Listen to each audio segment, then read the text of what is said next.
issue of the status of women in India from the lens of the elections. Now I have here, and I'll just warn you, I have 7 single-spaced pages simply because, you know, there is a moment in your life when you think, oh, I can get up and speak about anything, and then the more you know, and the longer you live, the more you realize how dangerous that is. So you write everything down, and then you hope you remember to look at the paper. So this is where I am.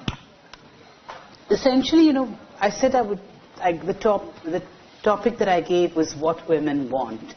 And of course, the first stumbling block over there, because we're talking about the status of gender equality, is what's the relationship between women and gender, right? Used to be when I was young and we were first talking about, not first, but in my life first talking about women's rights, we were talking about women. But somewhere along the way in the late 70s that switched to a broader rubric of gender, simply in recognition of the fact that you cannot have, and many of you I'm sure are statisticians and mathematicians, so you know that in an equation one part of the equation cannot be more equal than the other. I mean, it just doesn't make sense. So in order for there to be equality in society, all genders have to be equal. Not just men, not just women, and not exclusive of gender minorities. But having said this, having shown to you that I am modern and caught up with the feminist literature, I will default to talking about women, in part because much of what I'm going to say today draws on Prajna's work with women, with various groups of women in the last few years. Otherwise, I mean, what do I know, right? I sit at my desk, I read some books, and I come. I mean, what makes me an authority on anything, except for the fact that I get to have a lot of different conversations with people in the course of my work. I'm also getting to do this the day after that horrible pamphlet on Atishi Marlena was distributed, and we're still unbelievably 2 days later speaking about it, and the terms of discourse are I didn't do it, rather than whoever did this should be rusticated and, you know, put away in a corner and left to reflect on what is good humanity and what is not. This is the context of a conversation on gender equality in this completely abysmal, horrific, bordering on obscene election discourse season. So I actually had written this in a different way, and as one does, I've decided to flip it around. I want to start by talking about elections. I want to talk about the ways in which our political leaders, those who are going to lead India into some century, as of May 23rd, how do they talk about gender issues? How do they talk about gender equality? Do they talk about gender equality? Do they talk about women? What do they say? Essentially, over a few years, and this year I haven't done a manifesto analysis, but over a few years of looking at election manifestos from a gender point of view, I think, and from listening to this year's speeches, it's safe to say that there are usually 3 ways in which politicians talk about women, right? They all make positive sounds about women's reservation, because when you're out there and people are just waiting for you and it's hot, they don't really care what your commitment is. They say, women's reservation bill, we will pass it, promise, first session of Parliament. Well then, this is at the time that they are releasing their nomination lists, right? So what is the proof of their intention? It should be that if they're really committed to the women's reservation bill, there are 30 to 50% women on their lists. But as we know, today Professor Vernier from Ashoka University released some statistics on the nominations of women. 8.8 of all the women, all the candidates, 8.8 are women. And they are not from and it's not the major parties that have nominated most of them. It's the BJD, it's the TMC, and a couple of smaller parties. So what does this say about the people who are wandering around saying women's reservation bill laenge? Well, not very much. If you press and you ask about women's safety, because women's safety is a safe topic for everybody to talk about. Nobody can really say, I mean, it doesn't take much thinking to say women should not be safe. I mean, you can't say that, right? You have to say women should be safe. But what does that mean? And what is your commitment to that? How do you understand that? Okay, you get a statement, we will bring safety, we will put CCTV cameras, let's invade privacy even more, let's shorten college hours, let's prevent women from doing night shifts, all of those things. But you look at the Me Too accused in each political party, what is the action that has been taken? Have people been sidelined? Have people been told, okay, take a 10-year sabbatical and come back to politics? Let the courts take whatever process they're going to do. Okay, now we can't talk about courts either. What is it that we are seeing? We're seeing a complete on-the-ground lack of commitment. As long as it means lock women up somewhere and keep them safe, we're all good. But if it actually involves saying we will not nominate anyone who is charge sheeted for violence, then it's very hard, no? Seats have to be won. There are larger issues at stake. We must get our priorities right. Economic growth is at stake. Therefore, it's all right if somebody has been charge sheeted for the molestation of a 15-year-old. I'm making this up. I don't know if anyone has. But they must be nominated because it's a winnable nomination. We don't really care when, we have, as a civilization, I would suggest we have verbal diarrhea. Our politicians are even worse infested than most, and therefore they say all sorts of things about women, about gay people, about trans people, and nobody calls them on it. What is that line in DDLJ? Chote-chote shehron se? What is it? Bade-bade shehron mein? I can't believe I can't remember it. But this is how we're supposed to look at the elections, right? Bade-bade deshon mein bhi. Women show up in manifestos. There's like one routine little section that is devoted to women. And as policy people, we should be very concerned about what goes into a manifesto. Fortunately for us, most of us really are not. They are dependent, what is the expression again, Abla Nari, dependent, poor, pathetic creatures. We have to provide some little 200 rupee pension, a sewing machine, a gold coin for the marriage, something of the sort. But who are these women? What do they really want? What is their aspiration? What is their concern? It's been very difficult to find out because, I have a friend who is in a women's organization, but I had lunch with her 2 years ago. But, aisa hota hai ki when you're running an election, terdal varacha idella paaka mudiyadu. Nama jaikano. We must get the government. So, time and again, women's issues, gender issues, can wait till tomorrow. Just adjust a little bit. And so we go. So there's zero imagination. Okay? Zero imagination on the part of our political leaders. And there seems to be no will to learn. When they nominate women, we are very lucky if they are the exemplary women we would like. But there's a different side to that. The bar is always higher for a woman nominee. It's not enough for her to be really keen on a public career, on working hard for her party. She also has to be accomplished. She has to be smart. She has to be articulate. She has to be well connected. She has to be beautiful.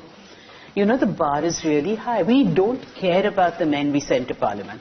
I don't say this in an anti-men mode. I'm just saying it as a factual observation.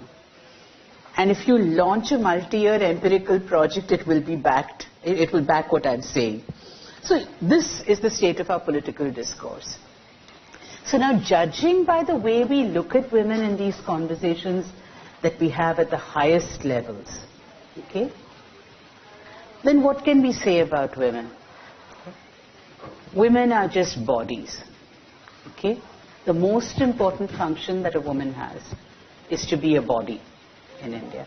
A body that menstruates. Nowadays we all like to talk about menstruation. It's kind of, it's a very big change in the course of my 50-year life.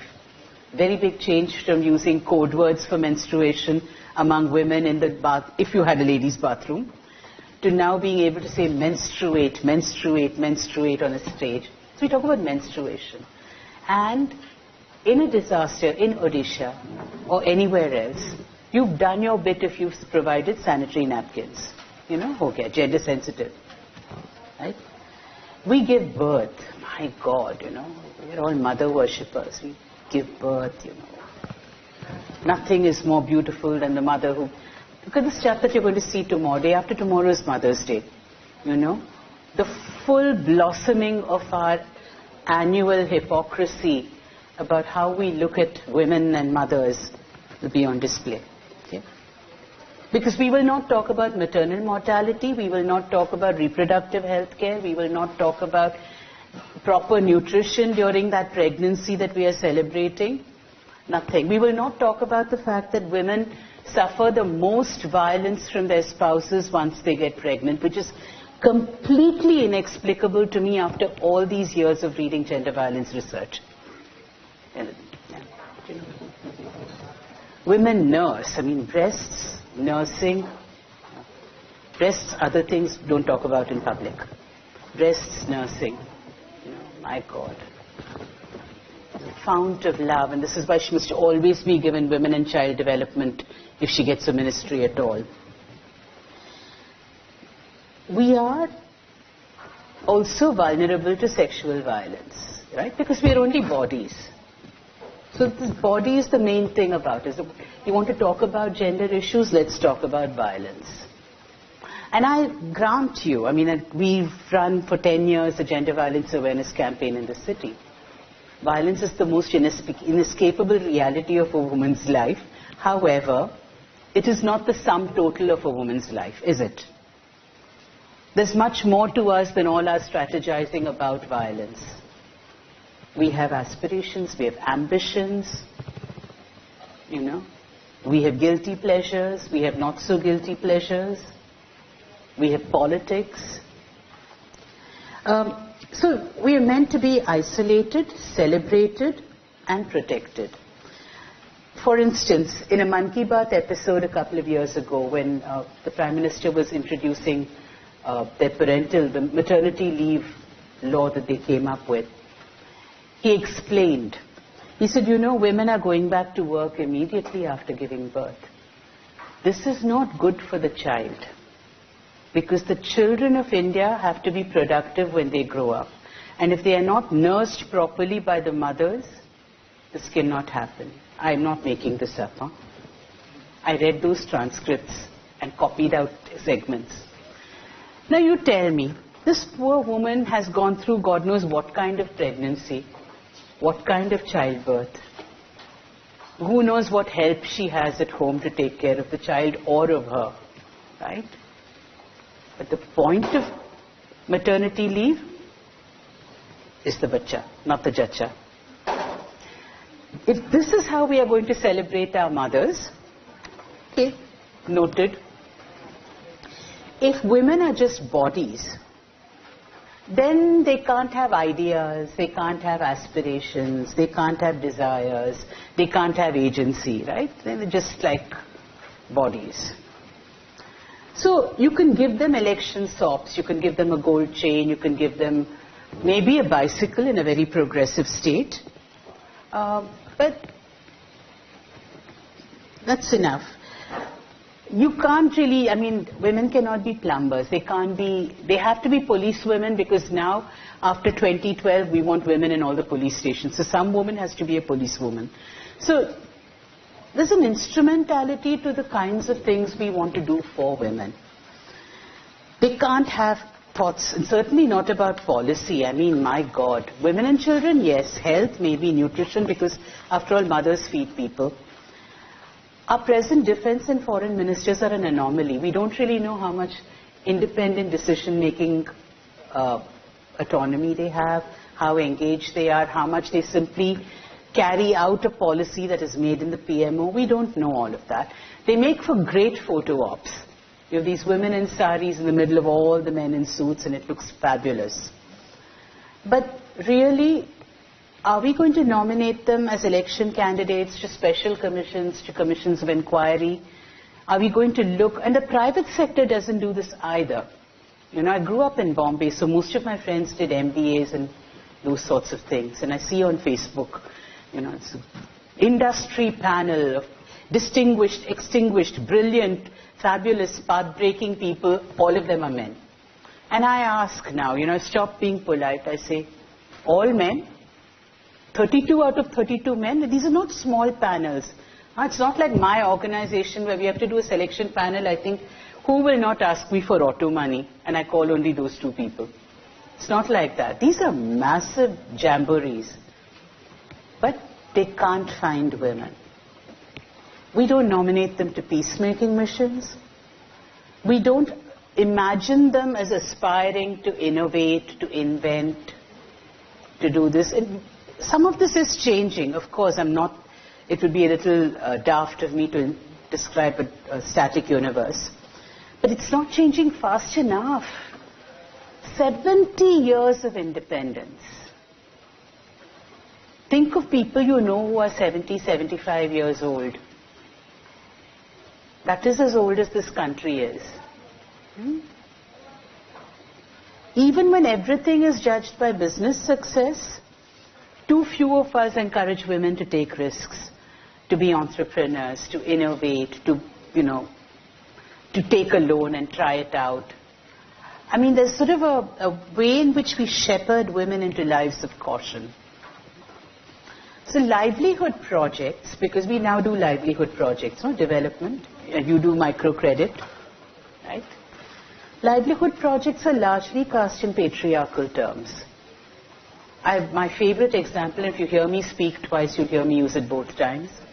Post-Tsunami Sri Lanka, and I know this is not a talk about Sri Lanka, women who were doing fishing, fish processing, marketing, were given lace-making jobs. Why? They were in the mainstream economy, they were contributing to it, they were a part of it, they were an integral part of it. But you said, no, these are ladies, they must make lace. You took them off into a little corner. What kind of imagination is this? And when we try to mainstream women into regular jobs, we do it without thinking about the future of that industry. In a time of climate change, in a time when people are moving from one kind of work to another, then to bring women into industries that are dying or that have a narrowing potential, what kind of sense does that make? And the right to organize is also diminished by the fact that when women join trade unions, the trade unions are all run by men. I mean, you look at the left and the right, and from the point in India, and from the point of view of patriarchy, they look like twin brothers and 12 brothers. I won't say sisters. They really look like twin brothers. You know? Men decide, men prioritize. You know? Once the revolution comes, we'll see about gender equality, and be a good girl till then. So while women are just bodies, I mean, if we were just bodies, we should be enjoying our lives. We should be choosing, you know, who we are with, when we are with them, how we are with them. No, we don't know autonomy. We're just bodies. So all decisions about sexuality, marriage, access to health care are made for us by other people. Patriarchy sanctions violence as a form of control. And we accept it because we grow up in patriarchy. No, we didn't grow up in a different garden. There is no different garden. So from the time a child is conceived to old age, somebody infantilizes the girl child, the woman, and decides for her. You know, I go with my mother who's in her 80s. And my mother has a master's. She's articulate. She can understand what people say to her in Tamil and in English, and she can respond in both languages. Sometimes she can't hear them very well, but that applies to a lot of human beings. People will look at her and say, is her leg, look at me, and then look at me and say, is her leg hurting? Ask her. It's her leg. It's like she's not supposed to know that. Will she, I sometimes take her when I go for a pedicure, and the girls will say, Madam ki enna color powder. So, it's not even very major things. So, if you don't think she's capable of choosing her nail polish, how can you possibly think she can make other decisions for herself? However she can, right? So, then we have all this anxiety about violence, right? And it's like passing the parcel. You have a girl child, you have a girl child, you have a girl child. Something can happen to the girl child on your watch. So, what do? A crisis hits, whether it's a disaster, you're displaced for some reason because of some project, there's a war in your area, you get her married. She could be 10, she could be 12, she could be 14, but you've passed the parcel. Now you can't be out.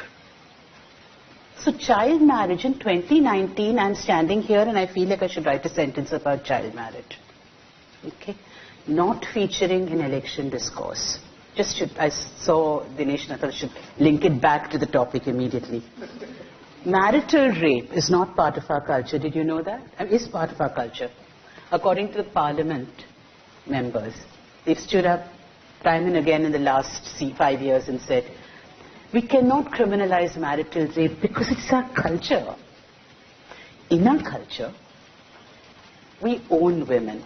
So when the parcel gets too hot and we get scared, we just toss it off.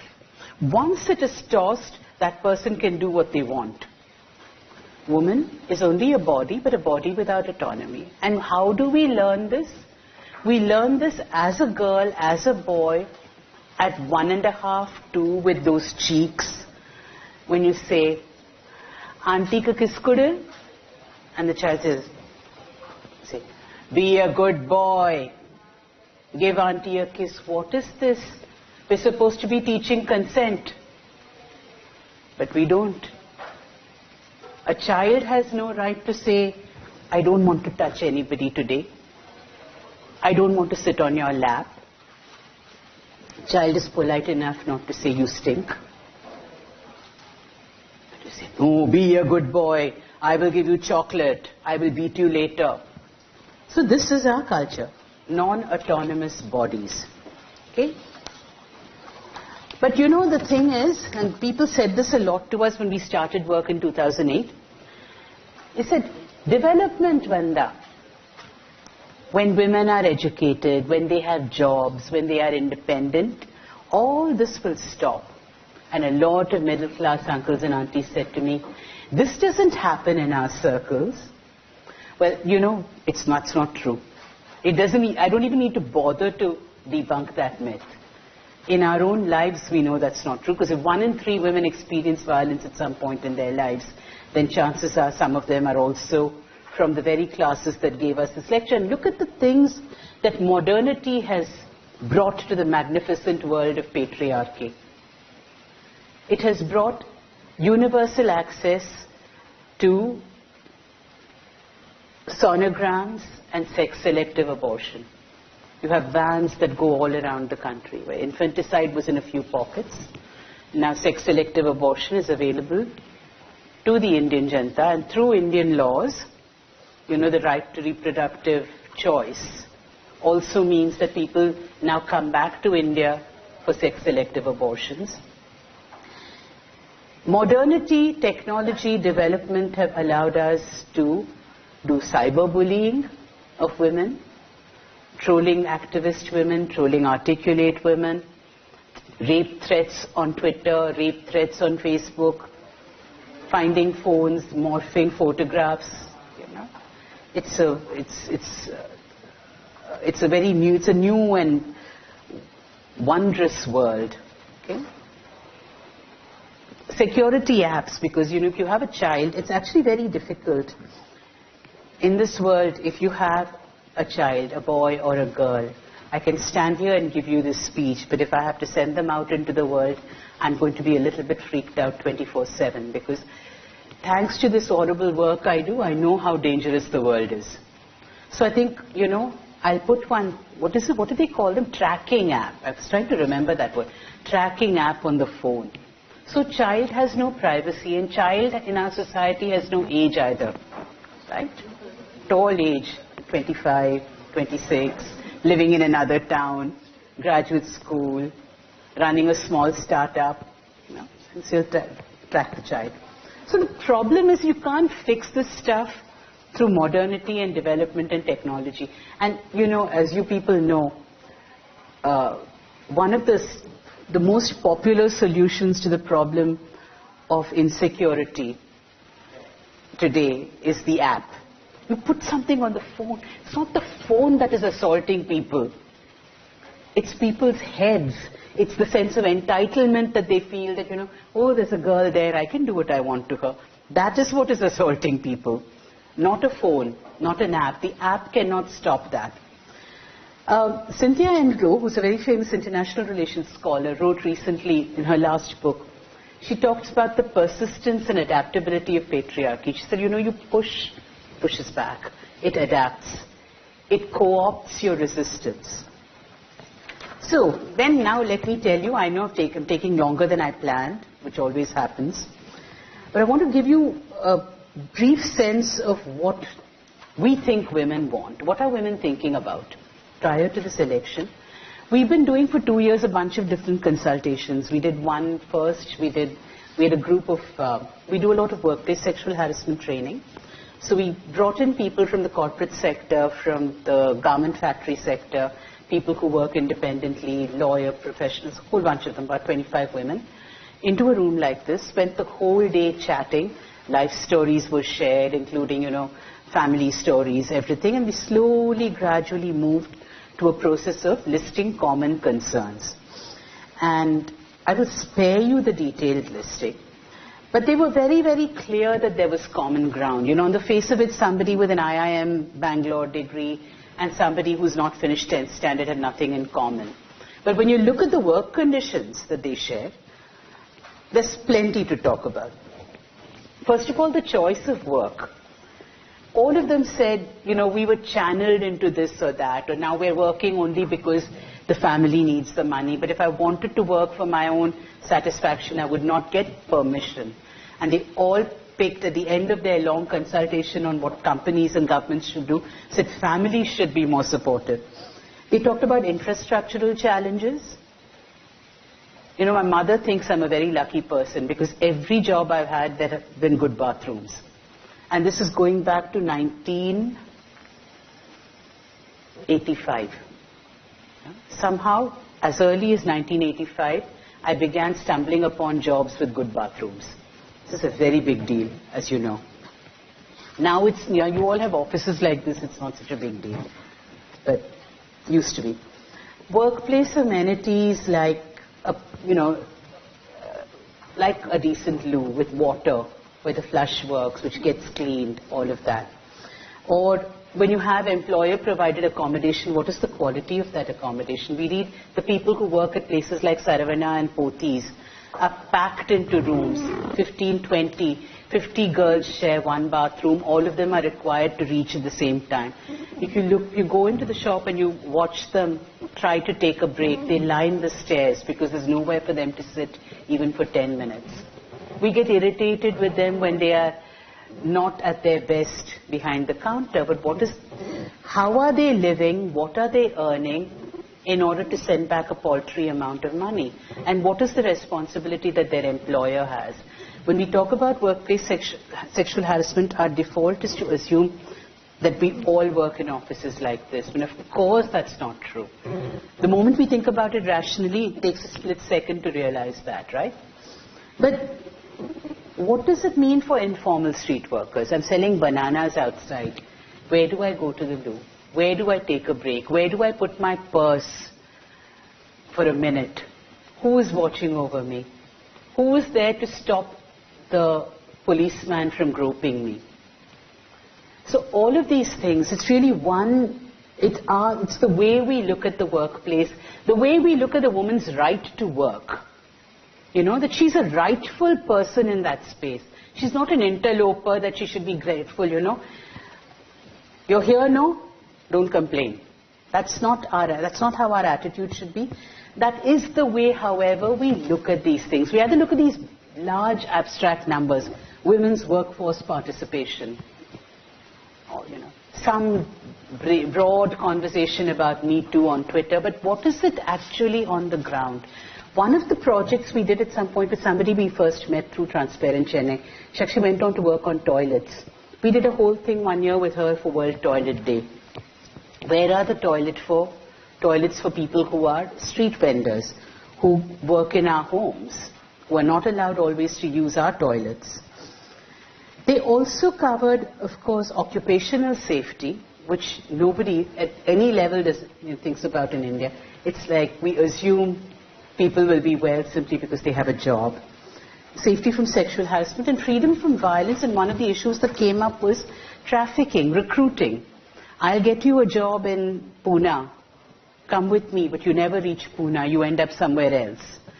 These things are also realities of one, in a sense, common economic market. That one sector cannot be happy and well and safe while the other isn't. Then in March 2018, we brought together a group of very senior feminist leaders, people who've been running movements for 20, 30 years. We are the new kid on the block.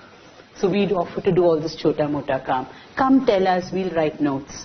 So the final part of the discussion of the day was, what are the issues we need to work on together? So I'm going to read out the laundry list without explanation. Discrimination and insecurity, violence, reproductive health rights, abandonment of women and children, participation in decision-making and exclusion of women, lack of redressal mechanisms and institutions, lack of political space. Now people assume that this is not a gender issue. It's not a feminist issue. But a shrinking civil society space, shrinking human rights, shrinking civil rights mean that we cannot be talking about patriarchy, we cannot be talking about all the ways in which we are invisible, we are silenced. And it does affect all of us, all parts of civil society. Inequality, livelihoods, climate justice, representation of women in corporates. I didn't really organize this list. Education, lack of awareness of the need for gender equality, because women too are terribly afraid of offending men. When we do workplace sexual harassment trainings in corporates, inevitably the first question about abuse of the law is asked by a woman. Because just in case, bura lagega, let's just get it out of the way. We're thinking of you also, still always at the height of our oppression. I'm still putting your interests first. As you can tell, I have very little patience for this. In August 2018, we brought together women from trade unions and self-help groups to put together a manifesto for the local elections, which have not happened here in the longest time. And their opening statement said, our cities and towns are unlivable, filthy and unsafe. Our communities are at risk because of growing substance abuse. Our access to government services and grievance redressal and decision-making power is limited. Garbage collection, water, safety, voice. Okay. Now these are all consultations with women who live in Tamil Nadu. Tamil Nadu is a relatively stable, safe state. There's no major conflict here that you can point to. Think about women in Kashmir, women in Manipur, women in Arunachal Pradesh, Assam, women who are now on the NRC. What is their life like? Now in India, there is a very special problem. Officially, we have no conflict areas.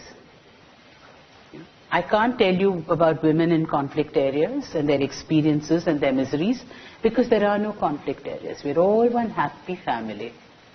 What we have are disturbed areas. It's a strange euphemism that the government of India has been promoting. In conflict, which has gendered consequences because it does, for women, they're even less mobile and free to speak than ever before. And their bodies become the battleground for the violence, right? Sexual violence in conflict is a very real thing. And you have laws like AFSPA, if you've heard of Iram Sharmila and her struggle, laws like AFSPA which create a climate of impunity, which means you can do what you like. And given patriarchy, given the special powers of the army, given that men make all of these decisions in the state, that women don't have voice, etc., etc. I mean, pretty much whatever is true of the rest of the country is worse for you in a conflict area. Displaced women have it even worse. Recently there was a ruling that said that forest officers could, when tribals went back into forest areas they traditionally lived in, they could be evicted summarily. And we were anticipating that hundreds of thousands of tribal communities would be displaced at that point. This was in February or March. Now what happens to people who are displaced within their countries? They're completely invisible. They have no vote because they're displaced. Each time they're displaced, they're poorer for it. They're more vulnerable, more likely to be exploited. And they simply don't exist. In our cities, we look at them, they come and they settle down in informal settlements, and we say, people have now come and now there's a settlement there, there's a slum there, there's a juggi there. We don't really say there are people who've lost a home. All of us do it. I mean, it's just the nature of the middle class. The middle class is much maligned on Indian television, but not for the right reasons. You know? So they're not voting in this election, so who cares? They lost their vote where they were. They don't have a vote where they are because they don't exist. So who's going to speak for them? So women in this, every time we talk about intersectionality, we talk about different things that cross-cut this issue of gender.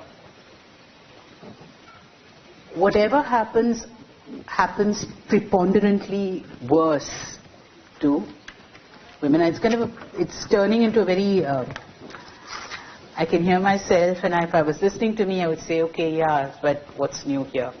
So let's talk about the issues that people are talking about, right? Modi, Rahul Gandhi, everybody else. Pulwama. The failures of Jawaharlal Nehru. The fancies of Rajiv Gandhi, the Rafale deal, all of these issues. You know? Important issues. The nation wants to know.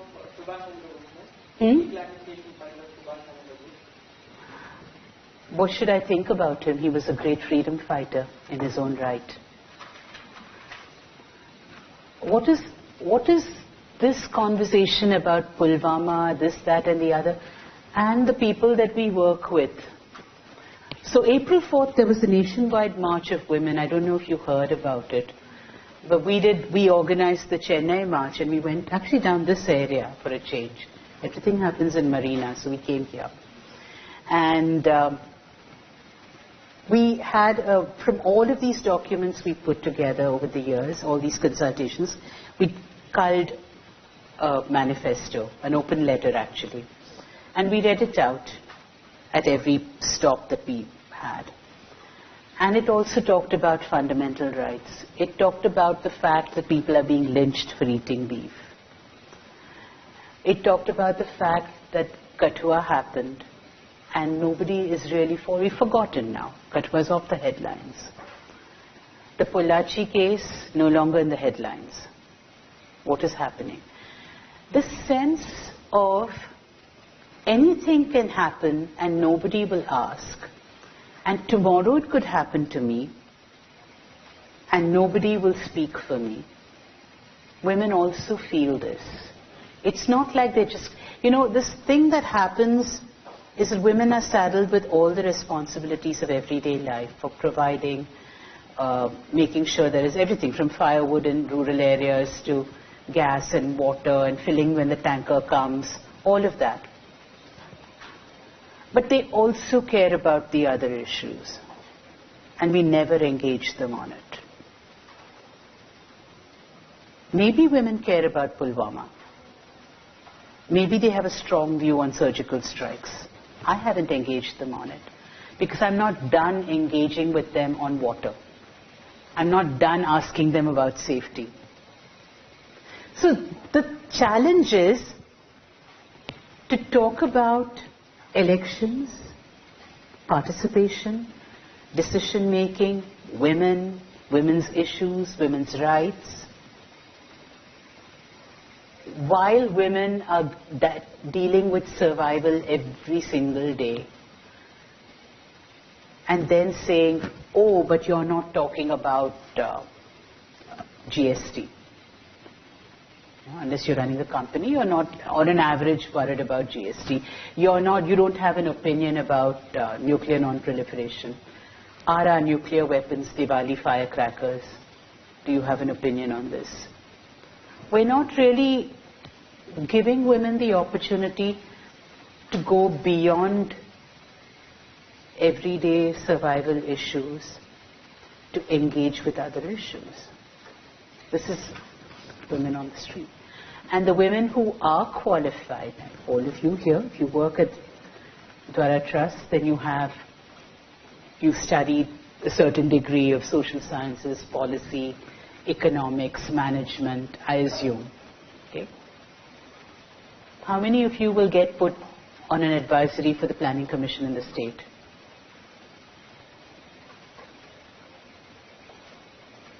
You have to push very hard. We need to see more of you there.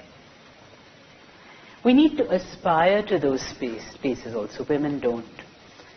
I will kind of wrap up here because I can keep going, but let me stop here and let's just say what will happen May 24th. The one thing we can be sure of is we will have a government that doesn't care about gender equality.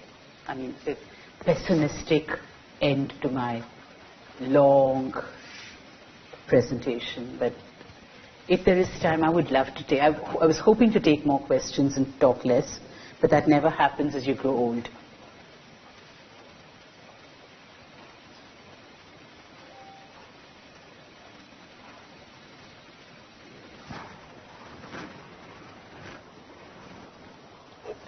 This has been one of the most depressing elections for me.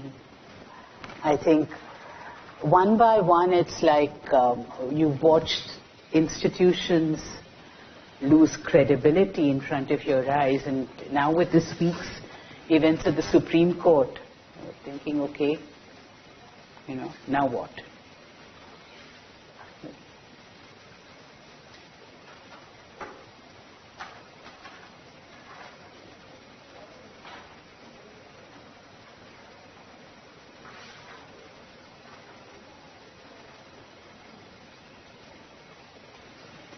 How many of you got to vote here? One.